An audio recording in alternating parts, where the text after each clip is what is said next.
자, 다음에는 16번 보겠습니다. 이건 용도정리 행위제한 가운데서 제1종 전용주에서 될 수 있는 건축물에 해당하는 것을 물어보는 제1종 전용주죠. 이건 건축물의 용도 분류와 관련된 문제인데 건축물의 용도 분류 중에서 말이죠. 제1종 근린생활시설, 제2종 근린생활시설이 있죠. 제1종 근린생활시설은 모든 용도지역 안에서 가능하다. 근데 2종 근린생활시설은 전용 주거지역에서는 안 된다고 그랬죠. 결국 전용 주거지에서 허용될 수 있는 건축물을 물어보면은 이건 보통 제1종 근린생활시설을 얘기하는 겁니다. 그래서 제1종 근린생활시설은 모든 용도에서 가능하다. 2종 근생, 2종 근생은 냄새가 나거나 주로 소음이 나는 거라고 했잖아요. 그래서 이건 원칙적으로 전용 주거지역에서는 안 됩니다. 전용 주거지역을 제외하고 모든 지역에서 가능한 거죠. 이게 이제 1종 근세, 2종 근세의 차이점이에요. 1종 근세 모든 용도에서 가능하고 단 종교 집회장이 있죠. 종교 집회장. 종교 집회장이 2종 근세에 들어가면 면적이 500제곱미터 미만이 됩니다. 면적이 500제곱미터 이상이면 종교 시설이 돼요. 500제곱미터 미만. 이건 전용 주거지역에서도 허용된다는 거 기억하셔야 됩니다. 그럼 500제곱미터 미만의 종교 집회장은 모든 용도에서 가능한 거죠. 또 2종 근생 중에서 여러분 단란주점이 있죠. 단란주점. 단란점이 2종 근생이라면 150제곱미터 미만을 말하죠. 단란점이 150제곱미터 이상이면 위락시설이 되고 150제곱미터 미만이면 2종 근생입니다. 이건 오직 상업지역 밖에 안 됩니다. 상업지역 내에서만 가능하다. 자, 이거 기억하세요. 그래서 1종 근생과 2종 근생의 차이점. 1종 근생은 주거 환경을 전혀 저해하지 않은 것이기 때문에 모든 용도에서 가능하다. 2종 근생은 냄새가 나고 소음이 나기 때문에 이건 원래 전용주에서만 안 된다. 그러나 종교 집회장 500제곱미터 미만의 교회는 새벽 5시에 종치지 않는 조건은 저 하나만 풀었다고 그랬죠. 그래서 모든 주거에서 가능해. 모든 주거에서 전용주도 가능합니다. 또 150제곱미터 미만의 단란점 2종 근생입니다.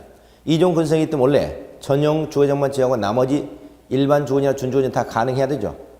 그런데 요즘에 단란점이 단란하지 않게 됐다고 그랬죠. 단란하지 않게 됐다. 그러면서 이걸 바꿔서 단란점은 똑같이 위락시설과 같은 팁을 해서 상업지역 밖에 안 되는 걸로 이렇게 개정을 했습니다. 요거 잘 기억하시면 되겠습니다. 그럼 1번 일반 음식점, 독서실 전부 다 2종 근생이네요. 전용 주거지역 안 됩니다. 2번 안마오는 1종 근생이에요. 초등학교는 자연환경 보존적도 가능하죠. 어디만 안 되고? 전용 공업적만 안 되고요. 그래서 이건 안마원 초등학교는 전용주에서 가능하겠네요.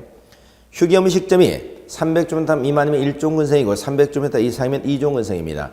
200이니까 1종 근생이네. 다중생활시설이 500제곱미터 미만이면 2종 근생, 500제곱미터 이상이면 숙박시설이 됩니다. 그러면 앞에 휴게음식점은 1종 근생이니까 가능하겠는데 다중생활시설 2종 근생이기 때문에 안 되겠습니다. 4번 단란점 150제곱미터 미만은 2종 근생, 150제곱미터 이상은 위락이죠. 단란점 200제곱미터 위락이네요. 위락이니까 안 되겠습니다. 아파트는 제1종 전용주에서 안 되죠. 아파트는 제1종 전용주는 안 됩니다. 5번 종교집회장 600제곱미터. 종교집회장 600제곱미터 종교시설이죠. 그 다음에 공연장 면적 400제곱미터. 400제곱미터인 공연장 2종 근생입니다. 2종 근생이기 때문에 안 되겠죠. 그래서 모두 허용된 것은 정답 2번 되겠고 이건 건축물 용도 분류를 제대로 알고 있는가 하는 거 기억하시 기 바랍니다.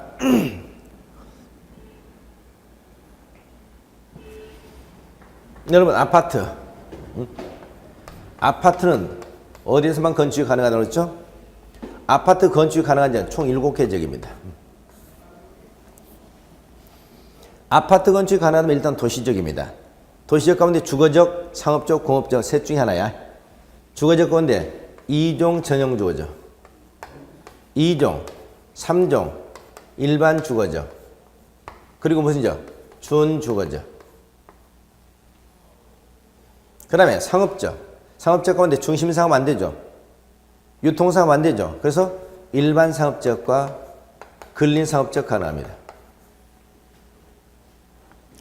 공업적 가운데서 준공업적 가능하죠. 준공업적. 그래서 아파트 건설이 가능하다면 하나, 둘, 셋, 넷, 다섯, 여섯, 일곱. 이 일곱 기점만 아파트 건설이 가능합니다. 자, 17번 갑니다. 용도별로 건폐율 용적률이죠. 옳지 못한 물어봤습니다.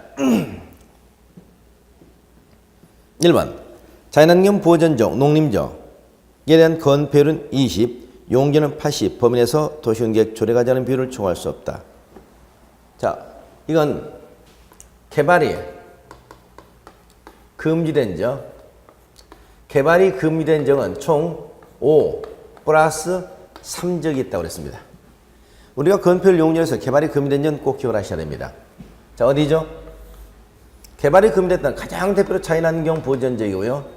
자연환경 보전적, 보전 관리적이 따라와야 되죠. 두 번째, 농림적이고요. 농림적 하면 생산 관리적이 따라와야 되죠.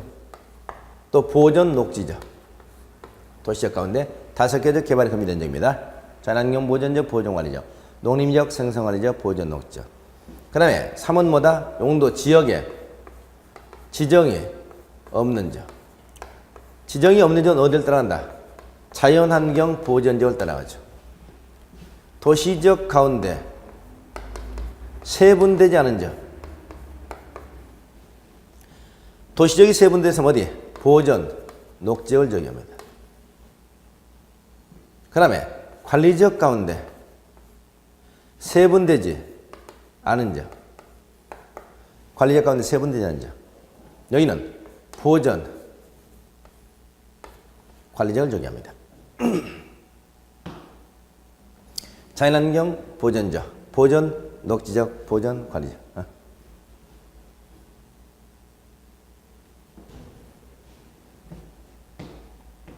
자, 그러면 이 적은 전부 다 개발이 금지된 적이에요. 기억하세요. 이 적은 건폐율이 얼마? 전부 20. 용적률 얼마? 용적률이 80이라고 했습니다. 이게 법정 상한 건폐율 용적률이에요. 법정 상한 건폐율. 건폐율 용적률 여러분 꼭 기억해 놓을 것이 법정 상한 건폐율 용적률, 조례가 정하는 건폐율 용적률, 이걸 기억하셔야 됩니다. 이 범위 내에서 조례가 정한다는 얘기죠. 여기 우리가 개발을 해보자. 개발, 지능, 지구를 지정하게 되면 여기는 계획, 관리, 지역하고 똑같아집니다. 그럼 개발진흥주, 계획관리적은 여기는 건폐율 얼마? 건폐율이 40으로 높아지고요. 용적률 얼마? 용적률 100 이렇게 됩니다. 40배. 여기다 하나만 더. 비도시면서 여기 지구단위 계획을 정할 수 있죠. 지구단위 계획요. 지구단위 계획을 정하게 되면 건폐율은 150%, 용적률은 200%까지 완화되죠. 그럼 건폐율은 얼마 된다? 건폐율은 40 곱하기 1.5니까 60%가 되는 것이고요. 용적률은 100 곱하기 2가 되니까 200%가 되는 겁니다. 60, 200. 자, 이 내용은 건폐율에서 꼭 기억하셔야 돼요. 자연환경 보전적, 농림적, 개발이 금지된 20, 80이죠. 2번 자연녹지적 건폐율은 20. 녹지는 건폐율 20, 20, 20이죠. 건폐율은 기본적으로 녹지는 20입니다. 용적률은 자연녹지, 생산녹지가 100이에요. 보전녹지가 80입니다. 건폐율은 20, 20, 20, 용적률은 100, 보전녹지는 80. 범위 내에서 조례 좋습니다. 3번 3종 일반적은 건폐율이 50, 용적률은 300, 범위 내에서 조례. 여러분 3종 일반적은 건폐율 우리가 주거적이 50, 50, 60, 60, 60이 아니고 3종 일반적 50이라고 했죠. 이게 유의하셔야 됩니다. 3종 일반적 건폐율이 2종 일반 주거적보다 낮아요. 2종 일반 주거적은 건폐율이 60인데 3종 일반적은 건폐율이 50이다. 용적률 300, 범위 내에서 조례죠. 4번 계획관리적과 개발진흥주 건폐율은 40, 용적률은 100입니다. 100. 5번 준주거적, 일반상업적, 근린상업적. 준주거적, 일반상업적, 근린상업적 내.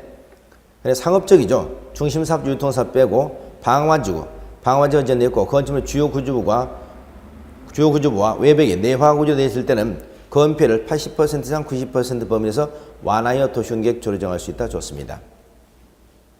건폐는 완화 규정입니다. 건폐는 완화 규정. 건폐는 우리가 무슨 적이냐? 상업적이야. 상업적. 그러면 상업적이면 자, 첫째 무슨 적? 준주거역도 상업적 취급하는 거죠. 그 다음 우리가 중심상업적, 일반상업적, 근린상업적, 유통상업적 가운데서 두 군데를 뺍니다. 중심상업적 빼요. 유통상업적 빼요. 그럼 나머지 어디? 준주거죠. 일반상업적, 근린상업적. 준주거 건폐는 얼마입니까? 72잖아요. 일반상업적 82죠. 근린상업적 72죠. 근데 여기 뭐가 지정돼 있고? 방화지구. 방화지구가 지정돼 있고 건축물의 주요 구조부가 불에 타지 않는 내화구조이거나 방화지구의 건축물의 주요 구조부가 내화구조. 방화지구가 지정돼 있고 건축물의 주요 구조부 외벽입니다. 주요 구조부와 외벽이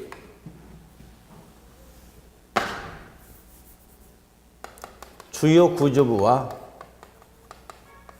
외벽이 불에 타지 않는 내화구조로 되어 있는 경우. 그 얘기는 쉽게 말하면 땅값이 비싼 상업적이에요. 상업적. 그런데 이미 방화지구가 지정되어 있고 불에 타도 위험하지 않도록 이미 내화구조가 되어 있다는 얘기입니다. 그럼 건폐를 높여주겠다는 것이죠. 얼마? 건폐를 80% 이상 90% 범위 내에서 조례로 완화시켜 줄 수 있다는 얘기입니다. 그럼 왜 중심상에 빠졌나? 중심상 이미 90이잖아요. 더 갈 수가 없죠. 유통사업 왜 뺐느냐? 여기는 80이니까 90까지 갈 수도 있는데 유통사업자는 시끄럽고 복잡한 적이잖아요. 그래서 두 개 적을 빼고 나머지는 80에서 90% 범위에서 조례가 완화시킬 수 있다는 겁니다. 상업적 가운데 두 군데를 빼고 방화지구가 지정되어 있고 건축물의 주요 구조부와 외벽이 내화구조로 조치하실 때는 최고 건폐를 90%까지 완화시켜 줄 수도 있다. 상업적에서 방화지구가 지정되어 있어야 돼요. 건축물의 주요 구조부와 외벽이 내화구조입니다. 주요 구조 외벽이 내벽. 그러면 최고 건폐는 90%까지 완화가 가능하다. 좋아요. 정답 4번 되겠습니다. 18번은 대지면적 1000제곱미터이고 각층 바닥면적 400이죠. 지하 1층, 지상 6층, 1층은 주차장이고 2층은 주민운동시설을 사용하고 있는 경우 용적률이 얼마냐?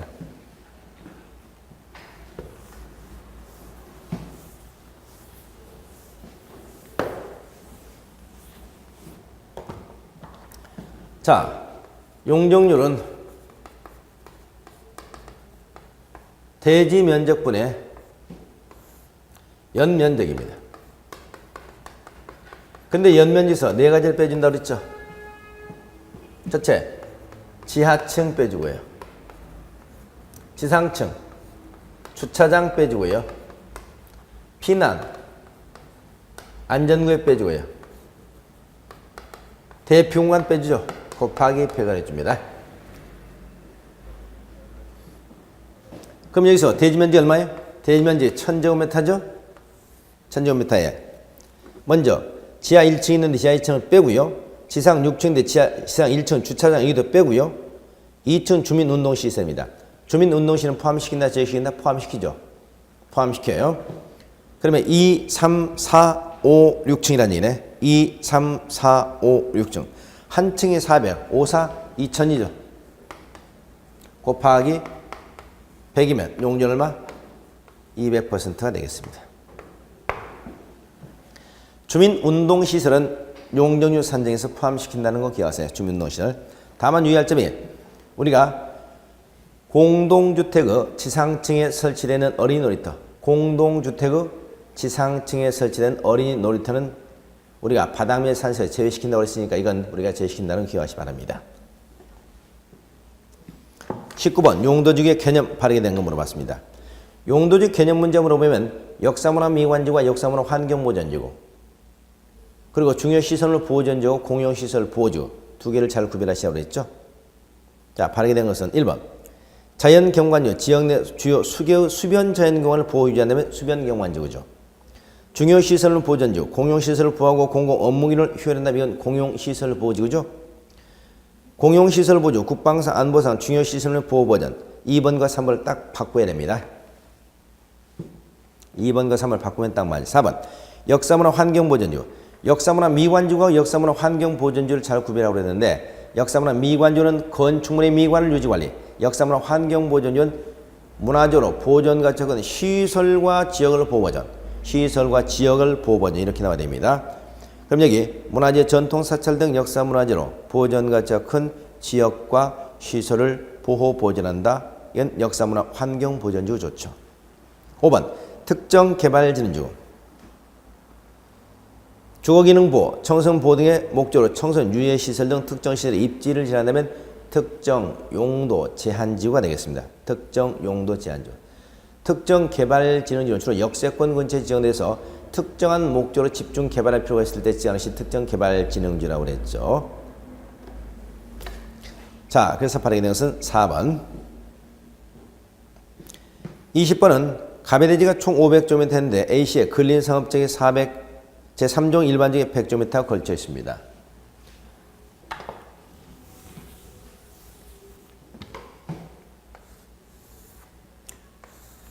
자, 가배대지가 총 500km입니다.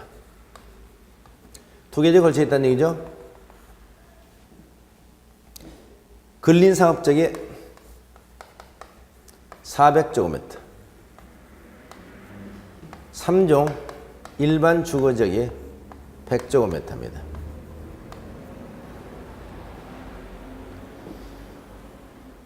이때 건축할 수 있는 연면적이 얼마냐? 3종 일반적 용적률 250%, 근린상업지역은 500%입니다. 근린상업 용적률이 500%고요. 용적률이 250%라는 얘기입니다. 이때 최대 연면적을 구하라는 문제죠. 연면적.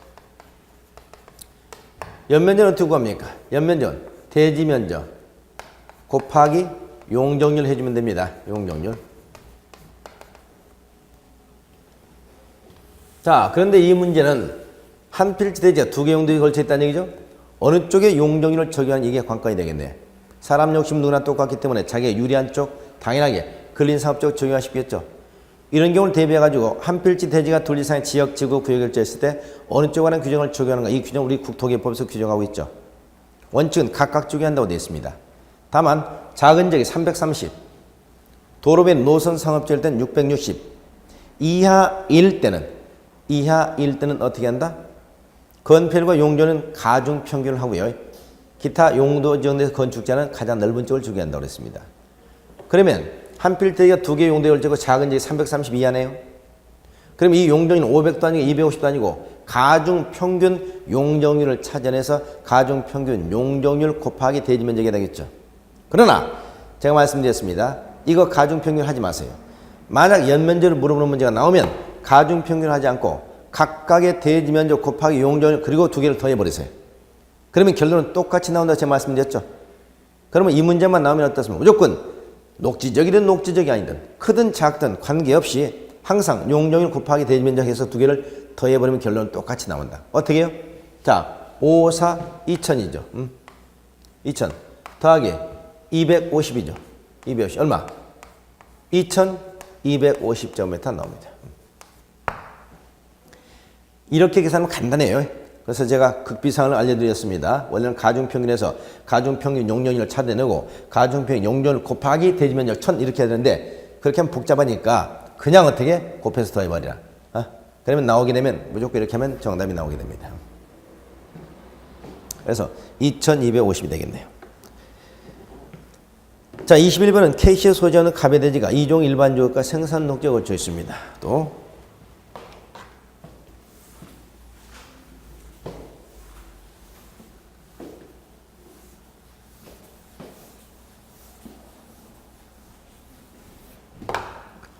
자,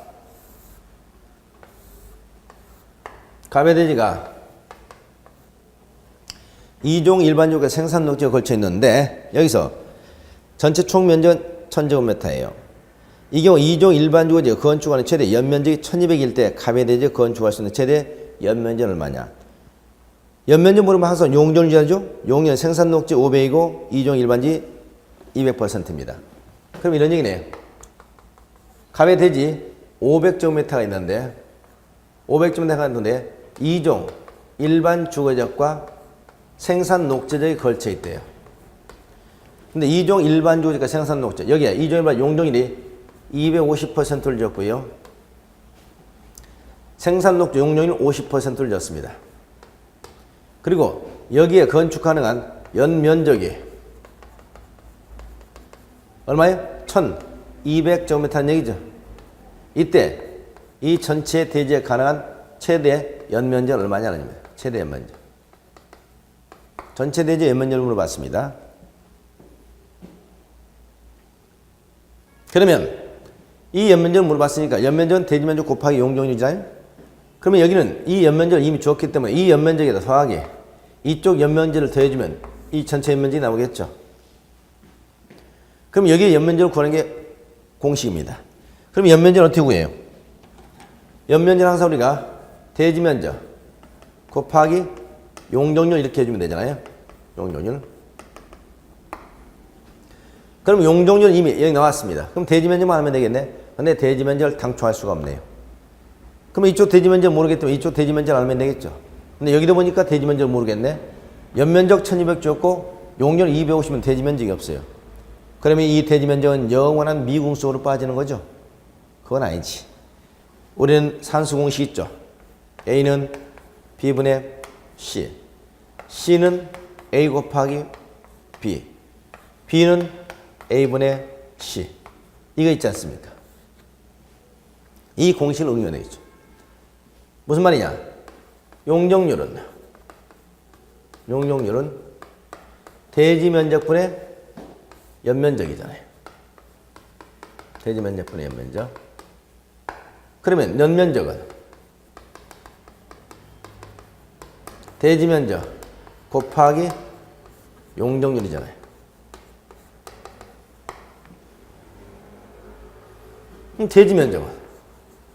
대지면적은 연면적을 용적률로 이렇게 나눠주면 되잖아요. 그렇죠? 이 공식을 하시면 된다는 얘기예요. 그러면 여기 대지면적을 모르니까 연면적 얼마? 연면적 1200을 뭘로? 용적률 2.용적률이 200%네요. 250이 아니고 200%. 2로 나눠주면 된다 말이죠. 200%니까 2로. 그러면 여기 대지면적이 600제곱미터 나오지 않습니까? 여기 대지면적 600제곱미터, 여기 대지면적 얼마? 400이 된다는 얘기죠. 그러면 400이 되기 때문에 400 곱하기 뭐? 0.5죠. 그럼 여기는 200이 되겠네. 200제곱미터. 그러면 1200에다 2번을 더하니까 얼마나? 총 1400이 된다는 얘기죠. 1400. 그래서 정답 2번 되겠습니다. 자, 좋은 문제예요. 용적률 문제를 나오게 되면 이렇게 계산 문제처럼 나올 겁니다. 계산 문제 나오는데 단순한 문제보다 이렇게 좀 더 생각을 요하는 이런 문제, 어려운 문제는 아니면서 생각을 요하는 문제가 나온다 하는 거 기억하세요. 절대 단순한 문제, 그냥 눈에 딱 보이면 정답이 나오는 이런 문제는 잘 나오지 않는다는 얘기입니다. 자, 그러니까 문제 이렇게 어렵지 않으면서 생각하게 만드는 문제가 좋은 문제, 여러 가지를. 자, 22번은 지구단위 계획과 지구단위 계획이죠. 바르게 설명해 놓은 것은 반드시 출제되는 문제. 1번. 지구단위 계획은 토지용의 구체화, 합리화, 도시농촌 기능의 증진 미관에 개선, 양원 환경 확보하기 위해서 주로 어디? 개발 예정 지역 하나, 용도 지구 둘, 용도 지구를 폐지하고 그 행위자를 지구단위 대체하는 지역 셋, 도시군 관리 계획으로 지정한다. 좋아요. 택지개발지구나 정비계획은 반드시 지구단위 계획을 지정해야 된다. 아니죠. 택지개발지구나 지구단위 계획은 택지개발지구나 정비계획은 개발 예정지이기 때문에 지구단위 계획을 지정할 수 있는 지역입니다. 다만 택지개발지구나 정비계획이 지정되고 사업이 완료되고 10년의 경과가 된 지역은 반드시 지구단위 계획을 지정해야 하는 것이지. 2번 국토교통부 장관 시도사 시장 군수는 비도시역 중 보존관리지역 50% 이상이나 개발진흥조에서 일정 요건을 갖춘 조에 대하여 지구단위계획을 지정할 수 있으며 아니죠. 자, 지구단위계획 지정권자는 국장, 시도지사, 시장으로서 좋습니다. 비도시적 중에서 보존관리지가 아니고 계획관리적. 계획관리적이 50% 이상이고 또 개발진흥주로서 일정 요건을 갖춘 조에서는 지구단위계획을 지정할 수 있습니다. 지구단위로 건폐율 150, 용적률 200% 벌면서 완화가 가능하다 좋죠. 비도시적의 지구단위계획을 지정하는 경우죠. 비도시적의 지구단위계획을 지정하는 목적은 크게 우리가 세 가지 있다고 했잖아요. 첫째, 주거형, 산업형, 그 다음에 관광, 휴양형 세 가지 있습니다. 주거형은 주로 아파트나 연립주택 건설하자는 것이고, 산업형은 공장 건설하자는 것이고, 관광, 휴양은 관광지 개발이죠. 여기에 지정할 수 있는 것은 두 군데입니다. 첫째, 계획관리지역과 개발진흥지구입니다. 개발진흥지구. 물론 계획관리지역 전체일 필요 없고 50% 이상이면 됩니다. 그리고 주거형은 반드시 계획관리지역밖에 지정할 수 없다는 거 기억하세요. 산업형이나 관광은 상관이 없지만. 3번. 지구단위계획 결정을 시행한 날부터 2년 이내 지구단위 결정돼야 되며 아니죠. 2년이 아니고 3년이랍니다. 시도지사나 시장으로서 지구단위계획을 결정하기 위해서는 시도, 시군구, 도시나 건축의 공동심을 거치도록 하고 있다. 좋습니다. 자, 지구 단위 계획 구역이 결정곳이 되면 3년 이내 지구단위 계획이 결정곳이 돼야 됩니다. 그리고 시도지사나 시장, 군수가 지구단위 계획을 결정하기 위해서는 도시계획과 건축의 공동심을 거치도록 하고 있다고 그랬죠? 좋습니다. 4번 이해관계는 도시군관리계획을 위반할 수 있는 자에게 지구단위계획 수립에 관한 사항을 제안할 수 있으며 지구단위계획이 수립된 중심상업자는 건축제한, 건폐율, 용적률 등에 관해서는 중심상업자 안의 행정규칙을 적용받지 않고 지구단위계획이 하게 된다. 아주 좋습니다. 자, 우리가 어느 지역에 지구단위계획이 수립되면 지구단위는 특별법적 지위를 갖는다고 그랬죠. 기존의 용도지나 용도지구에 관한 규정을 받지 않고 특별법적 규제에 지구단위계획을 적용하게 됩니다. 5번 지구단위계획구역에 대하여 지구단위계획의 결정곳이 된 경우 그 지구단위계획구역은 도시 및 주거환경지구 정비구역 지정곳이 있는 것으로 간주된다. 아니죠. 지구 단위 계획구역에서 지구 단위 계획이 결정곳이 되면 지구단위계획구역은 무조건 정비구역이 되는 게 아니라 그 지구단위계획이 정비법상 정비구역 지정을 하기 위해서 필요한 정비계획의 내용을 모두 포함하고 있을 때입니다. 국토개발법상 지구단위 계획구역에서 지구단위 계획이 결정이 됐는데 이 지구단위 계획이 정비법상 정비계획의 내용을 모두 포함하게 있는 경우 이런 지구단위 결정이 되면 그 지구단위 계획은 정비법상 정비구역으로 지정고시가 간주되는 것입니다. 지구단위 계획만 결정고시 돼도 무조건 정비되는 것은 아닙니다. 그래서 5번 잘못되고 만난 것은 4번 정답되겠습니다. 23번 갑니다. 국토개발법상 지구단위 계획구역에서 각종 규제 완화와 관련된 설명입니다. 이 중 가장 옳지 않은 것은 규제 완화, 옳지 않은 것은 지구단위 계획 규제 완화죠. 자, 이건 지구단위에서 가장 심도 있는 문제고 가장 중요한 문제 중에 하나죠. 작년에도 여기서 출제가 됐습니다.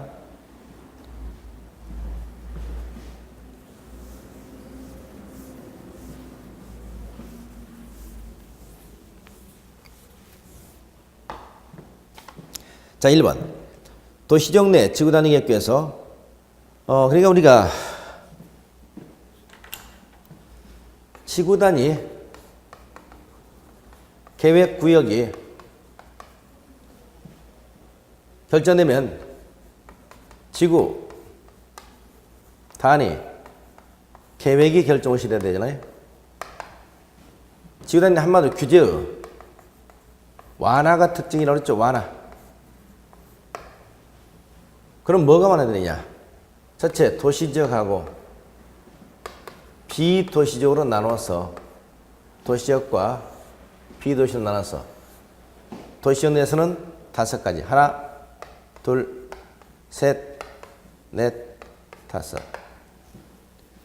비도시는 3가지. 하나, 둘, 셋.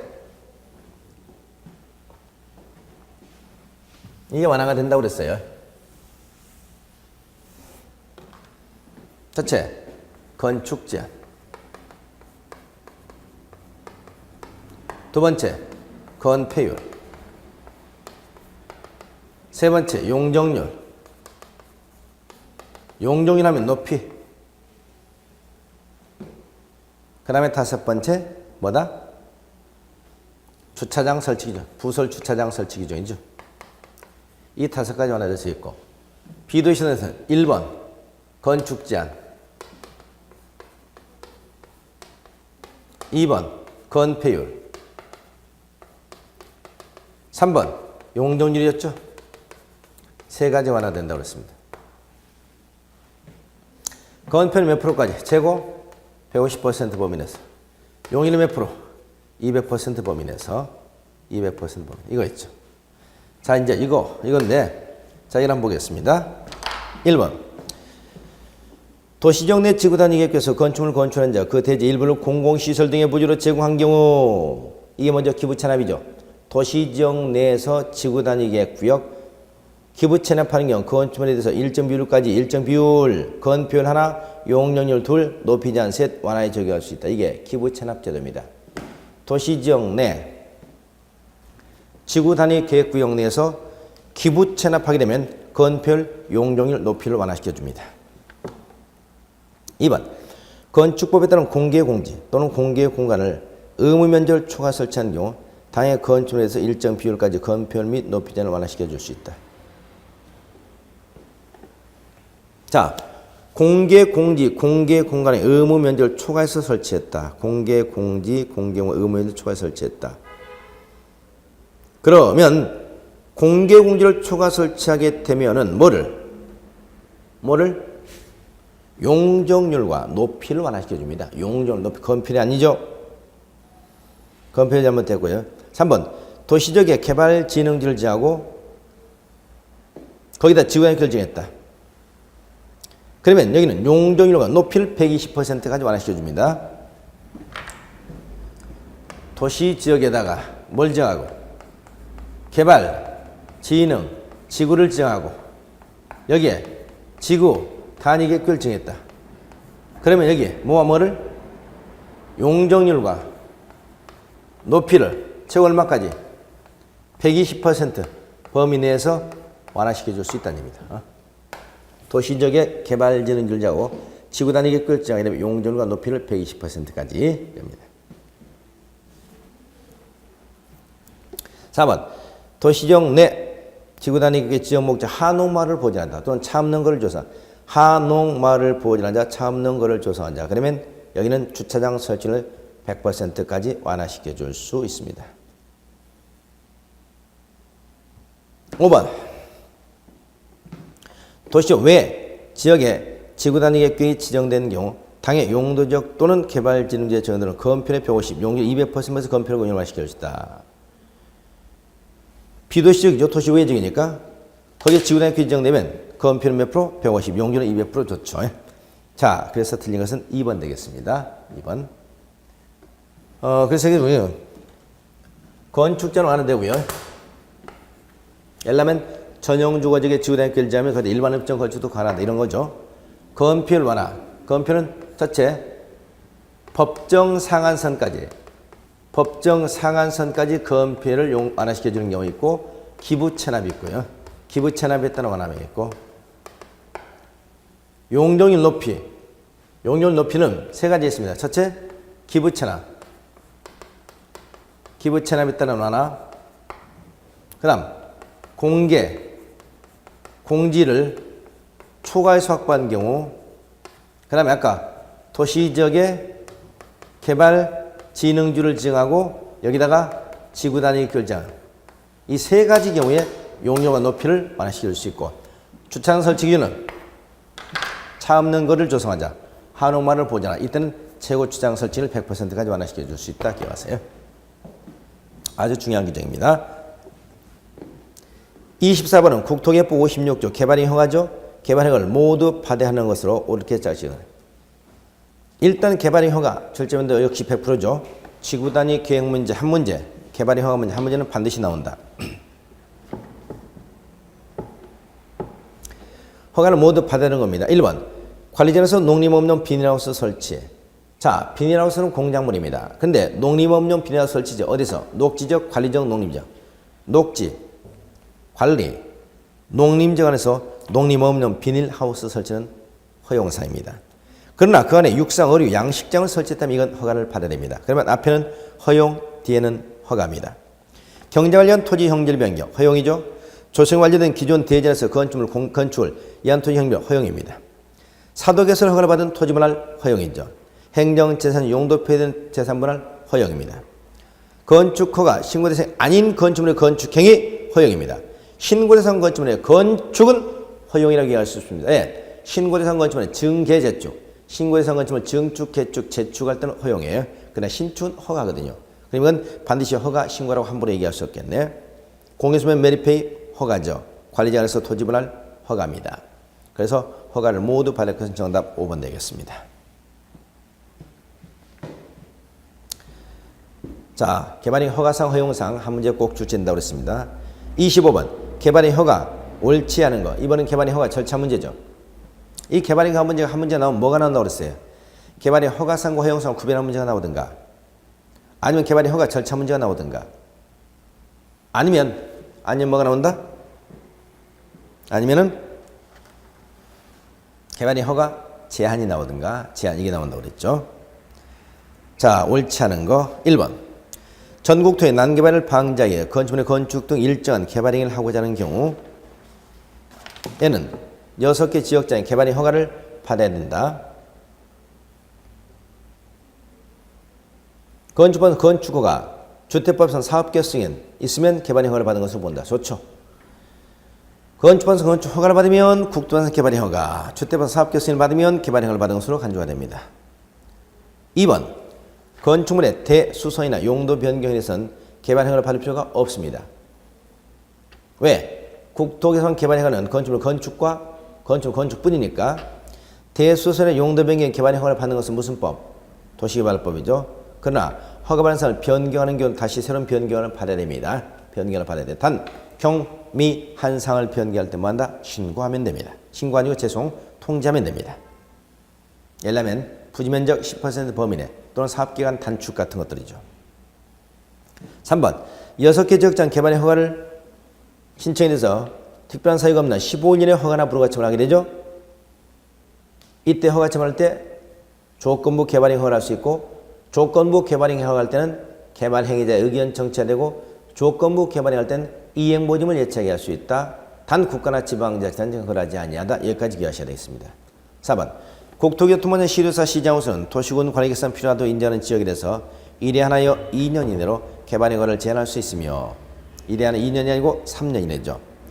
1회 하나여 2년 이내로 연장할 수 있다. 아니죠. 1회 하나여 2년 이내로 연장할 수 있는 것은 반드시 지역을 얘기해 줘야 됩니다. 세 번째, 도시군 기본계획 도시군 관리 수립하고 있는 경우, 그 다음에 기반시설 부담계획 지정되는 경우, 지구 단위 다시 도시군 기본계획 도시군 관리 수립하고 있는 경우, 두 번째 뭐죠? 지구 단위 계획. 세 번째 기반시설 부담구역. 이 경우만 1회 하나에 2년까지 연장할 수 있는 겁니다. 그러니까 연장할 수 있는 것은 총 제한사유 5가지에서 3, 4, 5 3가지 경우죠. 1회 하나여 3년 이내로 개발행 허가를 제한할 수 있으며, 3, 4, 5호의 경우는 1회 하나에 2년까지 연장. 5번 개발행 허가를 받지 않고 건축물 건축 등의 행위를 한 경우는 원상회복을 명할 수 있다. 개발행 허가를 받지 않고 건축물 건축 한 경우는 원상회복을 명할 수 있다. 원상회복을 하지 않을 때 행정 대지표현 안 하며 3년 이하의 징역 3천만 원의 벌금에 부과할 수 있다. 좋습니다. 정답 4번 되겠네요. 26번 개발밀도 관리계획을 물어보있죠? 개발밀도 관리계획. 개발로 인해서 기반시설이 부족할 것이 우려되지만 설치가 곤란한 지역이죠. 1번 6개 지역장입니다. 주거적, 상업적, 공업적이에요. 자, 밑에 기반시설 처리 공급선의 부족을 예상입니다. 설치 곤란한 지역입니다. 좋아요. 6개 지역장이지 않는데 어디? 도시적, 가운데, 주거적, 상업적, 공업적. 녹지 빠집니다. 도시적 그러면 안 돼요. 주거적, 상업적, 공업적, 부족, 예상, 설치 곤란. 2번 6개 지역장이 지방도시 힘을 거쳐 공보지 지정고시. 자, 6개 지역장이 지방도시 힘을 거쳐 공보지 지정고시 합니다. 첫째, 이건 절대 도시관리가 아니다. 두 번째, 주민의견 정치가 없다. 주민의견 정치 없다. 3번, 개발밀도관리구역은 국토개법상 도시군 관리계획과는 무관합니다. 도시관리가 아니라는 얘기죠. 그리고 지구단위 계획구역 지정 대상 지역도 되지 못합니다. 지구단위 계획은 개발 예정지대 지정하니까. 4번, 6개 지역장 개발밀도관리구역 안에서는 그 지역의 전후를 건폐율 용적률 최대한 50%까지 강화시킬 수 있다. 자, 개발밀도관리구역 내에서는 건폐율과 용적률을 강화시킬 수 있다. 건폐율, 용적률 이렇게 나올 때는 반드시 대통령령이 정한 범위 내에서 이렇게 나와야 되고 50%라는 얘기를 할 때는 반드시 용적률의 50% 이렇게 표현해야 됩니다. 그래서 건폐율이 잘못됐습니다. 5번, 지정기준은 국장이 정합니다. 지정기준은 국장. 27번은 개발밀도관리구역을 응용한 문제죠. 개발밀도관리구역 응용한 문제.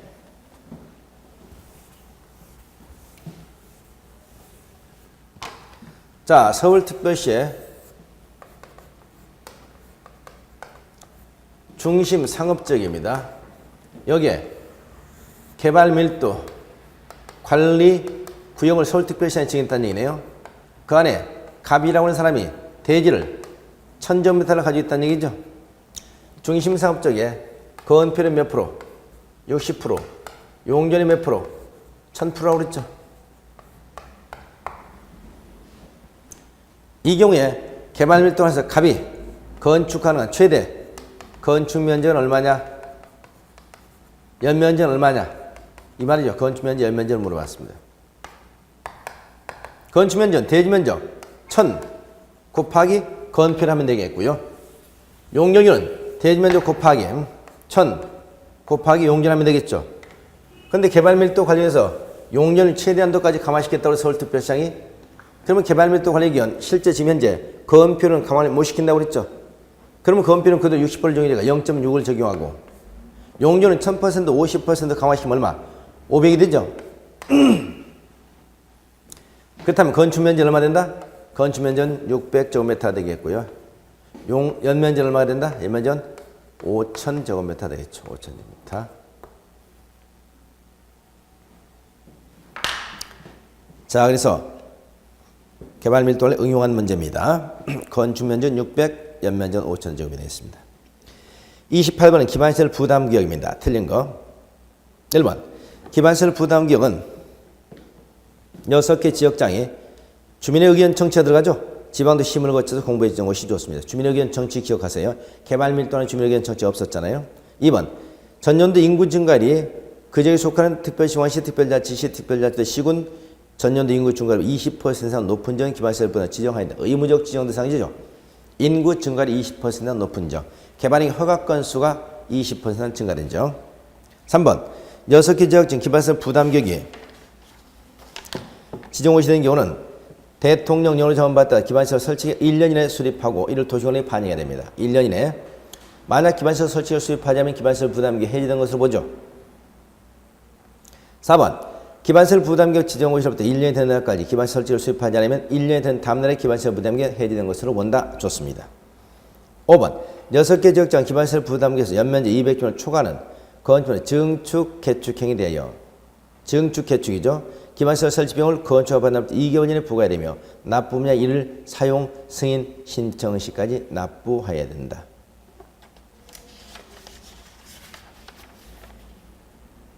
틀린 거 물어봤죠? 자, 여기서 기반시설 부담구역에서 기반시설 설치 비용을 납부하는 것은 200제곱미터를 초과하는 건축물의 뭐다? 신축과 증축입니다. 증축, 개축이 아니죠. 개축, 재축, 신축, 증축. 신축, 증축. 2개월 이내에 부과해야 되고 사용 승인 신청 시까지 납부해야 됩니다. 그래서 정답 5번 되겠네요. 자, 그 다음에 기반시설의 종류를 나열한 것이다. 바르지 못한 기반시설 종류. 1번, 교통시설, 도로, 공항, 자동차 정류장, 주차장, 운하, 자동차 운전학원 좋습니다. 도로, 공항, 자동차 정류장, 주차장, 운하, 자동차 운전학원 교통시설이죠. 도시공원시설, 광장, 공원, 녹지, 시장, 유원지, 공개공지. 시장이 빠져야 되죠. 공개공지하고 공공공지입니다. 시장 빠져야 되고 공공. 그러면 자, 광장, 공원, 유원지, 공공공지. 공공공지 그랬으면 좋았죠. 3번, 공공문화체육시설, 학교, 운동장, 도서관, 공공청사, 사회복지와 청소년시설 가능하고요. 방제시설, 하천, 유수지, 저수지, 방풍설비, 방호설비, 사망설비 좋습니다. 방제시설, 보건시설, 화장장, 공동묘지, 봉안당, 도축장, 종합의료시설, 장례식장 좋죠. 화장시설, 공동묘지, 봉안당, 도축장, 종합의료시설, 장례식장. 그래서 틀린 것은 2번 되겠습니다. 자, 기반시설 중에서 경미한 시설로서 도시공관리 설치 가능한 시설 해당하지 않는 것. 자, 기반시설은 도시공 관리를 결정하지만 경미한 시설, 대통령 영어로 정한 시설은 도시공관리 없이 설치할 수 있죠. 해당하지 않는 것. 자동차 건설기 운전학원 도시공관리 없이 설치 가능합니다.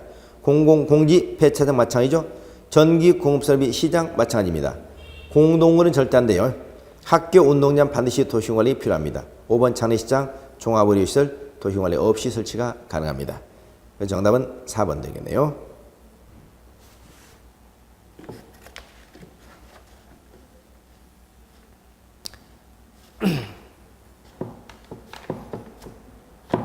자, 29번 가겠습니다. 장기밀집형 도시환경 시설 매수 청구죠. 옳지 않은 거 1번. 자, 29번 문제, 30번 문제, 29, 30에서 한 문제 또 꼭 출제되고 있는데 우리 헌법재판소 장기밀집형 도시환경 시설 부지 도시계획법에 손실보상하는 기준 두지 않은 입법 부작위가 헌법상 사유상 보장 불합치 한다는 결정으로 손실을 가름한 제도에서 현행법에서 처음 도입된 제도 좋습니다. 2번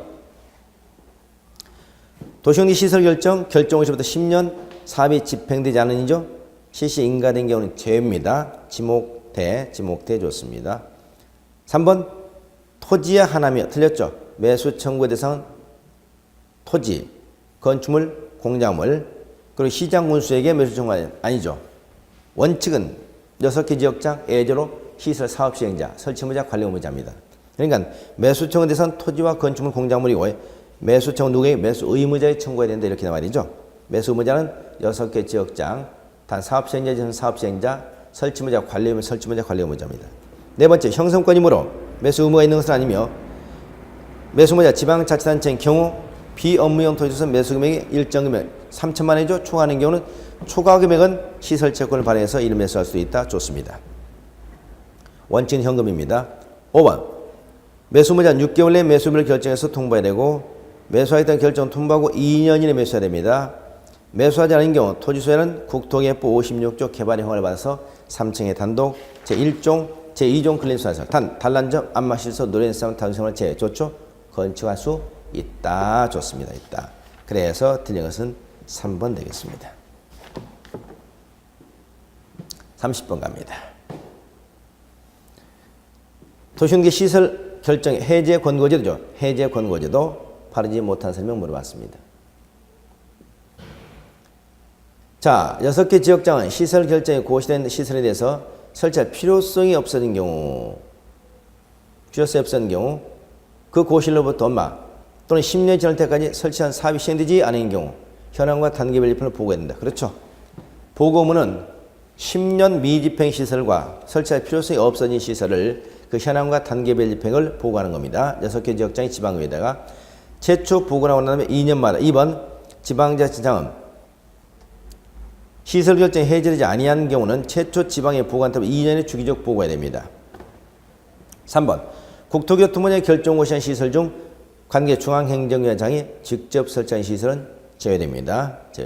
4번 보고받은 지방의회는 6개 지역장 해제를 권고할 수 있습니다. 5번 해제를 권고받은 6개 지역장은 특별한 사유가 없는 한 해제 권고받은 날로부터 얼마 이내 1년 이내 해제를 위한 도시공관리 결정해야 된다. 좋은데 단 누구는 결정권이 없죠? 시장우수는 결정권이 없죠. 그럼 시장우수는 도지사에게 결정을 신청해야 됩니다. 그러면 도지사는 결정 신청을 받은 날로부터 1년 이내 해제를 위한 도시공관리 결정해야 한다. 이렇게 나오죠. 다만 특별한 사유에서 해제를 할 수 없을 때는 해제 권고받은 날부터 6개월 이내 그 사유를 소명하도록 되어 있습니다. 그래서 바르지 못한 설명은 5번 정답 되겠네요. 자, 잠시 쉬겠습니다.